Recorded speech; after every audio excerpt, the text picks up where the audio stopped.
አቤቱ በዳዊት ልመና ወደ አንተ ጮኻለሁ። ጤና ይስጥልኝ አድማጭ ተመልካቾቻችን፣ እንደምን ቆያችሁ? እንደምን አላችሁ? ሳምንቱ እንዴት አለፈ? እንግዲህ ከሳምንት እስከ ሳምንት ከሮብ እስከ ሮብ እንግዲህ ደግመን ተገናኝተናል። በዛሬ ዝግጅታችን በገና ለምን የግል ብቸኛ መሳሪያ ሆነ በሚል ርዕስ ላይ እንወያያለን። በጣም ብዙዎቻችን እንግዲህ ይሄን ጥያቄ ሲነሳ ብዙ ጊዜ ሰምተናል። በጣም ብዙ ጊዜ በተለያዩ ሰዎች ደግሞ የራሳቸውን ምልከታና ተጨማሪ ደግሞ መጽሐፍ ቅዱሳዊም እይታ እያዋደዱ እያገባቡ እያዋዙ ሲመልሱ ተረድተናል። እንግዲህ እኔም ዛሬም ደግሞ የበኩሌን ሐሳብ ወደ እናንተ ለማቅረብ ይዤ ይሄንን ቀርብ ያለው ከዝግጅቶቹ ጋር አብሬያችሁ የምቆየው እኔ ሱራፌል ነኝ። እስከ ዝግጅታችን ፍጻሜ አብራችሁን ቆዩ እላለሁ። አቤቱ በዳዊት ልመና ወደ አንተ ጮኻለሁ። ለዝግጅታችን መጀመሪያ አንድ ዝማሬ አድምጠን ወደሚቀጥለው ያዘጋጀነው ውይይት ሐሳብ እንገባለን። ዛሬ የመረጥኩላችሁ መዝሙር እንግዲህ ከራሴ ከዚህ ቀደም ስዘምራቸው ከነበሩት ዝማሬዎች መካከል ነው። ይህን ዝማሬ በጣም ብዙ ጊዜ አልዘምረውም፣ ግን ደግሞ ብዙ ጊዜ በግሌ ደግሞ የማስበውና የተሻለ ለማድረግ እናም ደግሞ የተሻለ እንትንም ለመስራት ዜማም ለመስራት የምሞክረው ዝማሬ ነው። ስለ እመቤታችን ስደት ነው። እንግዲህ ይሄ ዝማሬ የሚናገረው ወቅቱ ላይ ሆን ይችላል፣ ወቅቱን ላይ ያማክል ይችላል። ዳሩ ግን የማይታሰብበት ጊዜ አለ ወይ ነው ጥያቄው። የጌታን ሕማም ማናስብበት፣ የእመቤታችን ለኛ በላይ ከፈለችውን ዋጋ ማናስብበት፣ ቤዛነቷን ማናስብበት ምን ጊዜ አለ? እናም ከዛ አንፃር እንግዲህ ይሄን መዝሙር ወደ እናንተ አቀርባለሁ ማለት ነው። ወደ መዝሙሩ እንግባ።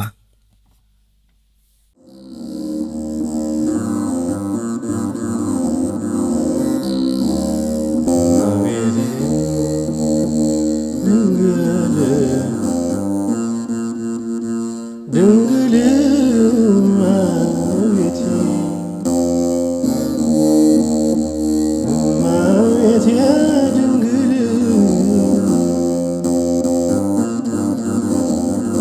ከቶ በምን ይለካል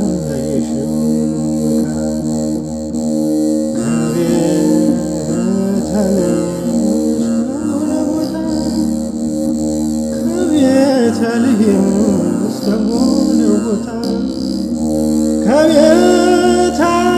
ከቤተልሔም እስከሆነ ቦታ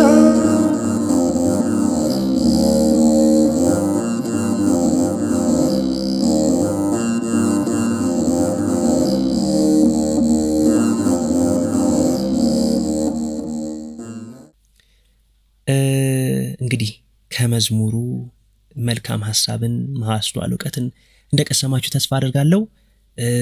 መንፈሳችሁ እንዳደሳችሁበትም ተስፋ አደርጋለሁ። እንግዲህ እመቤታችን ማርያም ለኛ ብላ ብዙ ግፍን ተቀብላለች። የማይገባት ናት፣ ግን ይገባኛል ብላ ደግሞ ከሁሉም ፍጥረታት እድለኛ ስትሆን የተመረጠች ስትሆን ግን ራሷን ዝቅ አድርጋ የትሕትና እናት ለመባል ከሁሉም በላይ በቃች ናት። እንግዲህ ጸጋ በረከቷ ይብዛልን እላለሁ።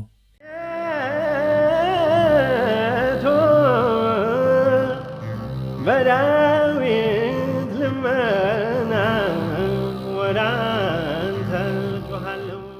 እንግዲህ ቀድሞ በፕሮግራማችን መግቢያ እንዳስተዋወቅኳችሁ የመወያያ ርዕሳችን ዛሬ ጠለቅ ብለን የምንመለከተው የግል መሳሪያነቱን ስለ በገና፣ የብቸኝነት መሳሪያነቱን ስለ በገና ይሆናል ማለት ነው።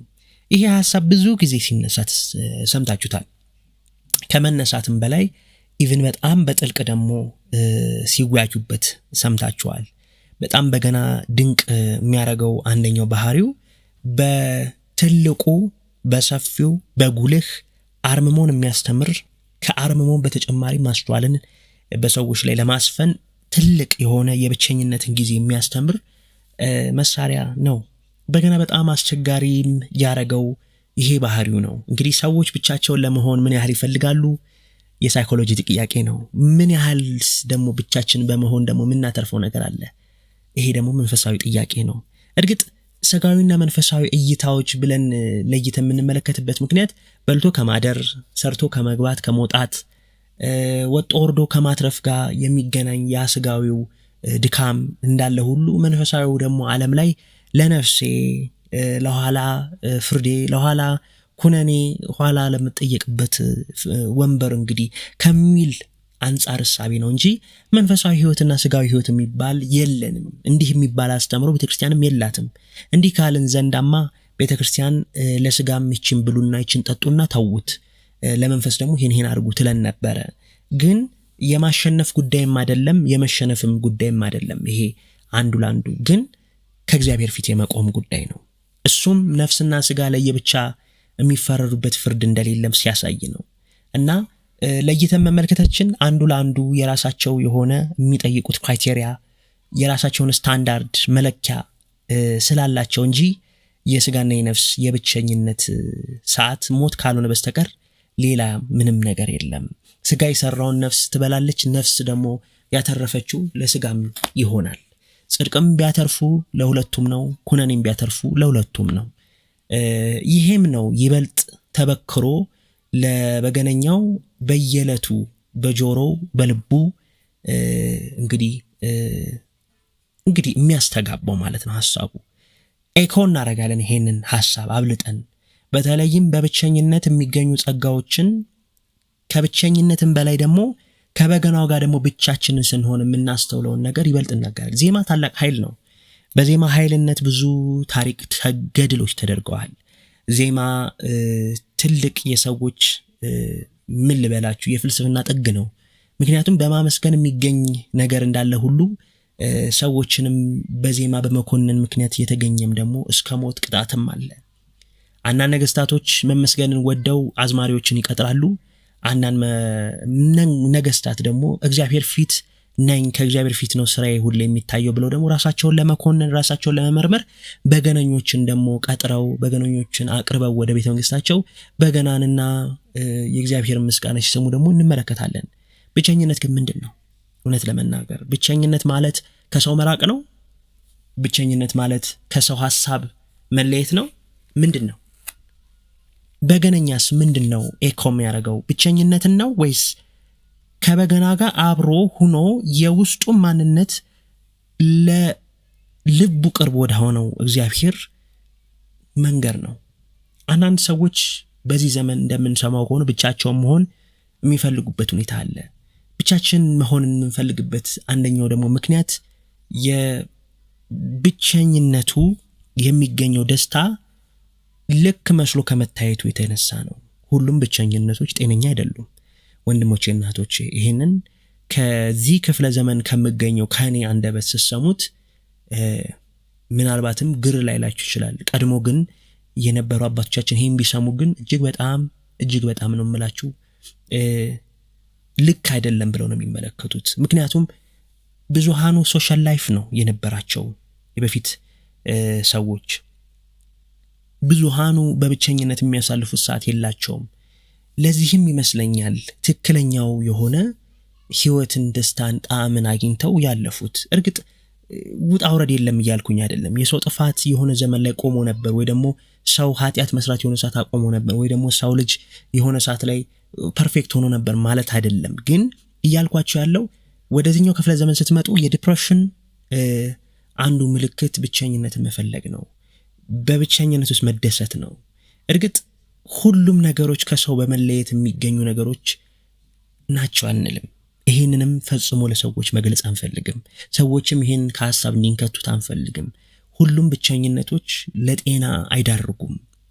ለዚህም ነው መጸለይ የተሻለ የሚሆነው በብቸኝነት ውስጥ። አንዳንድ ጊዜ የገጠሙን ችግሮች ግዴታ ብቻችንን ፌስ እንድናረግ ራሳችንን ላጠፋናቸውም ሆነ በራሳችን ውሳኔ ላመጣናቸው ችግሮች ብቻችን ሆነ ልንቀበለው የሚገባና ብቻችን አልቅሰን ብቻችን ተከፍተን ብቻችን ችለን ብቻችን ገፍተነው እንድንኖር የምንገደድበት ሁኔታ አለ። ልክ ነው። አንዳንድ ጊዜ በብቻችሁ ያተረፋችሁት ዋጋ ይበልጣል። ዳሩ ግን ያ እውነት ለመናገር በጸሎት ሲታገዝ እንጂ እንደው ብቻውን ሰው ይችላል ከባድ ነው። ይሄ በጣም አስቸጋሪ ነገር ነው። ያለ ረዳት ያለ አበረታቻች የሚሰማን በሌለበት የሚያዳምጠን በሌለበት ከሰው ተለይቶ ሰው ባሉበት መኖር ማለት ከባድ ነው። እርግጥ ሁሉም ነገር ልክ አይደለም። ሁሉም ነገር እንደምናስበው የተረጋገጠ አይደለም። ግን ያ ማለት ደግሞ በገነኛው ይሄንን ነገር እንዲሁ ዝም ብሎ ይሰብካል ማለት አይደለም። በገነኛው የሚሰብከው አንደኛ ነገር ትልቁ ነገር የውስጥን ስሜት ማውጣት ነው። አለማሳደር ነው። ቂምንም በቀልንም የሚወልደው ወደ ውስጥ የገባን ሐሳብ፣ ወደ ውስጥ የገባን ነገር በራስ ዝምታ ውስጥ ማሰር ነው፣ መቆለፍ ነው፣ በራስ ዝምታ ውስጥ መቋጠር ነው። ያን አይደለም በገነኛው የሚናገረው። በገነኛው የሚናገረው ተበድያለሁ ብለህ ከእግዚአብሔር ፊት ተናገር ነው የሚለው። ብቻህን ሁንና ብቻህን ተገለልና ጸልይ ነው የሚለው በገነኛው። ብቻህን ከእግዚአብሔር ፊት ራስን አስመርምር ነው የሚለው። ወደ እግዚአብሔር ፊት ተመልከት ነው የሚለው በገነኛው ማለት ነው። እና ይሄንን ነው አብዝተን እኛም ብቸኝነትና በገናን አስተሳስረን አብዝተን የምንናገረው። ሰዎች ከበገና ጋር የሚኖራቸው ግንኙነት እንዲሁ ዝም ብሎ መቆዘም አይደለም፣ እንዲሁ ዝም ብሎ ዲፕረስድ ሆኖ ማሳለፍ አይደለም ጊዜን። ይልቁንም ግን ከሱ በተለየ ሰዎች እግዚአብሔር አምላክን በእውነት እንዲያነጋግሩ ነው በመሳሪያቸው። ተበድያለሁ፣ ተገፍቻለሁ፣ ኢቭን የልጅነት ጸጋ ስለሰጠን እኛ መክሰስ እንድንችል ራሱ የት ነበርክ፣ ለምን አልደረስክልኝም፣ ለምን ዝም አልክ ስጎዳ ብሎ መጠየቅ አለ። እግዚአብሔር መጠየቅ ይወዳል። እግዚአብሔር እንዲያወሩት ይፈልጋል። ያኮ ነው ጸሎት ማለት፣ ያኮ ነው እግዚአብሔርን ማዋራት ማለት፣ ያኮ ነው እነ ጴጥሮስ እነ ጳውሎስ ያኔ በዘመናቸው ክርስቶስን ያናገሩት። ያ ጸጋ ለኛም ተሰጥቶናል። እግዚአብሔር ሲፈቅድ ደግሞ በአካል እንመለከተዋለን።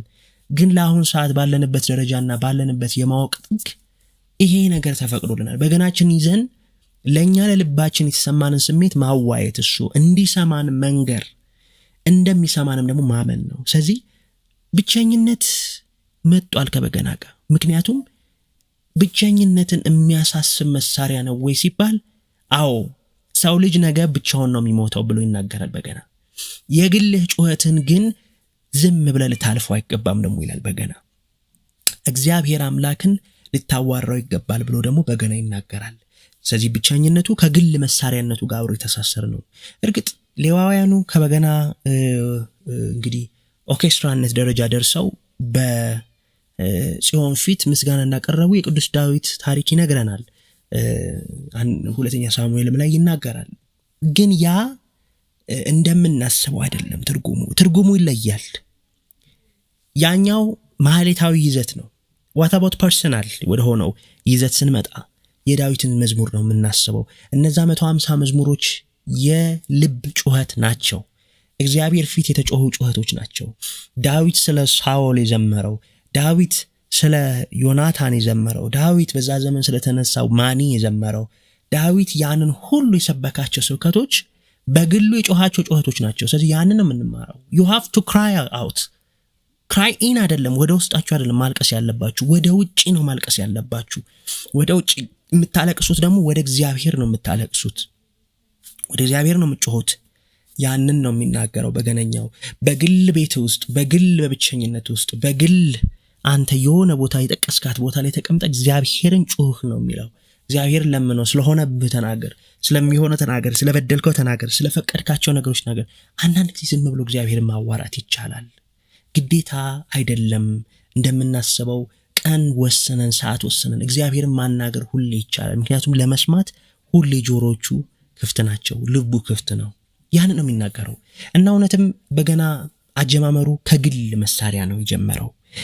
የእንባ የማጣት የብቸኝነት ስብከት ነው የመጀመሪያው የበገና ዝማሬ። ይሄም የዮባል ልጆች ናቸው እንደዛ ብለው የዘመሩት ስለ አባታቸው ስለ ቃየል። ያ ሁሉ ጩኸት በዘመናቸው ስላዩት ግፍ፣ የአቤል መገደል፣ ያ ሁሉ ጩኸት ነው በገና መጀመሪያ ላይ ያስተናገደው። ያ ሰቆቃን ነው በገና መጀመሪያ ላይ ያስተናገደው። ስለሆነም ነው ያ የብቸኝነት መሳሪያ ዛሬም ያን ማንነቱን ይዞ ከሰዎች የብቸኛ ማንነት ጋር ተሳስሮ እንዲቀጥል ያደረገው። በህብረት መዘመርን የጀመርነው በጣም ቅርብ ጊዜ ነው። በህብረት ማመስገንን የጀመረው በጣም ቅርብ ጊዜ ነው። ከዛ ቀድሞ ግን የነበረው የብቸኝነት መሳሪያ ነው።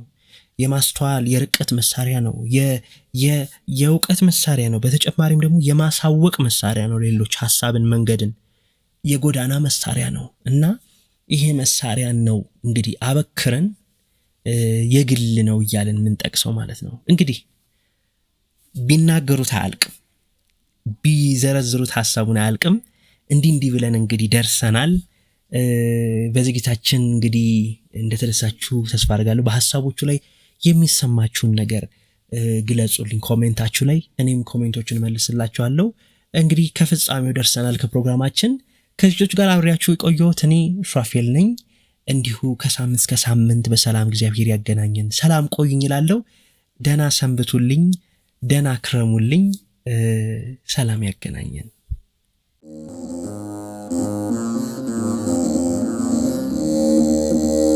ልጄ ወዳጅ መከራ ስላንተ መቻነሰህ